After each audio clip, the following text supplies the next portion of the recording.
Kamu lagi browsing-browsing, terus ketemu error kayak gini. Kalau pernah, berarti kamu lagi kena error 500. Di tutorial jagoan kali ini, aku akan membahas cara mengatasi error 500 dan penyebabnya. Ada beberapa hal yang bisa sobat lakuin buat ngatasin error 500. Yang pertama, refresh halaman.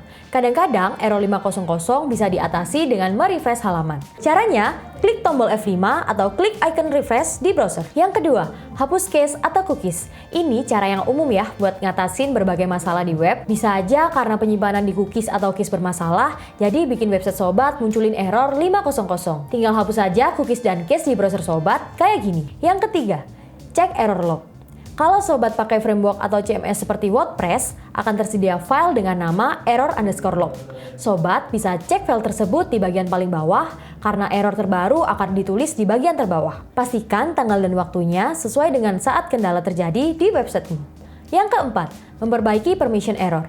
Sebuah file atau folder yang mengalami permission error pada PHP atau script CGI akan menyebabkan terjadinya HTTP error 500. Untuk mengatasinya, sobat bisa melakukan melalui FTP atau atur permission ke 755 dan 644 untuk folder dan file, atau ikuti gambar berikut. Yang kelima, periksa plugin dan theme. Plugin dan tema pihak ketiga memang sangat berpotensi terkena malware atau file berbahaya lainnya. Plugin dan tema yang jarang melakukan update perlu dicurigai karena hanya akan menurunkan performa website. Maka dari itu, apabila terjadi error 500, segera matikan semua plugin dan theme kamu sob. Yang keenam, buat file .htaccess baru. Untuk mengecek jika ada kesalahan pada file direktif ini, buka public_html di file manager. Setelah itu, klik kanan pada file dan ganti nama file .htaccess tersebut ke nama yang sobat mau. Kalau ini bikin website sobat bekerja dengan baik, langkah selanjutnya adalah untuk login ke dashboard WordPress dan pilih menu settings, permalinks, lalu tekan save. Cara ini akan membuat file .htaccess baru untuk website sobat. Yang ketujuh, meningkatkan memori PHP. Limit memori pada PHP bisa mengakibatkan error juga loh. Salah satu cara untuk meningkatkan memori adalah melalui cPanel. Buka cPanel, klik jagoan hosting for developers, lalu pilih select PHP version. Klik options, pada memory_limit, ubah ukuran sesuai dengan yang sobat inginkan. Yang kedelapan, ubah versi PHP. Beberapa kendala error 500 terjadi dikarenakan website yang dijalankan membutuhkan modul ekstensi PHP yang tidak dapat ditemukan di versi PHP yang sedang digunakan saat ini. Untuk itu, sobat bisa mencoba untuk melakukan perubahan versi PHP websitemu melalui menu select PHP version. Nantinya, sobat akan dihadapkan pada opsi drop-down versi-versi PHP yang tersedia. Setelah memilih versi PHP yang baru, klik tombol apply untuk menyimpan versi PHP yang baru. Yang kesembilan, cek path di dalam script. Adanya path di dalam script yang tidak sesuai juga akan mempengaruhi websitemu dan menyebabkan error 500. Pada contoh error tersebut, disebutkan bahwa di dalam file index.php terdapat path. Namun, path tersebut mengarah ke file atau folder yang tidak sesuai atau tidak ditemukan. Untuk mengatasi hal ini, sobat harus memastikan terlebih dahulu nama folder dan letak file yang akan dituju.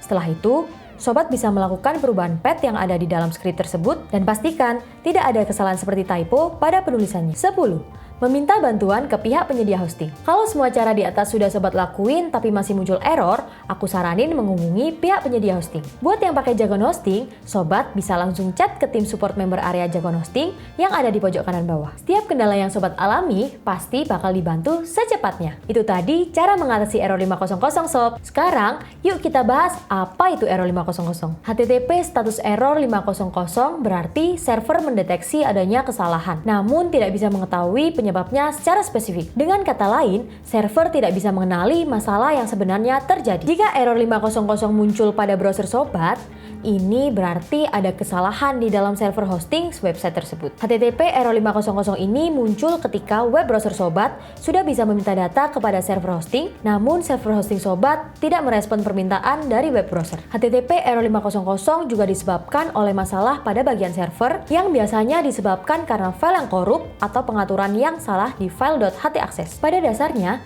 pesan kesalahan server internal 500 dapat dilihat dalam berbagai cara karena setiap situs web diizinkan untuk menyesuaikan pesan. Berikut ini adalah beberapa bentuk dari pesan error 500 yang mungkin pernah sobat lihat. 500 internal server error, HTTP 500 internal server error, temporary error 500, internal server error, HTTP 500 internal error, 500 error, dan HTTP error 500. Kalau kamu lagi cari hosting powerful dengan tim support yang selalu ready, aku saranin pilih Jagoan Hosting ya. Jaminan uptime 99,99% yang bikin sobat gak perlu khawatir sewaktu ada error meskipun tengah malam. Gitu aja video tutorial Jagoan kali ini. Semoga bisa membantu menyelesaikan permasalahan di website kamu. Like kalau sobat suka video ini, komen kalau ada informasi lainnya, share video ini kalau bermanfaat, dan subscribe biar kamu jadi jagoan online.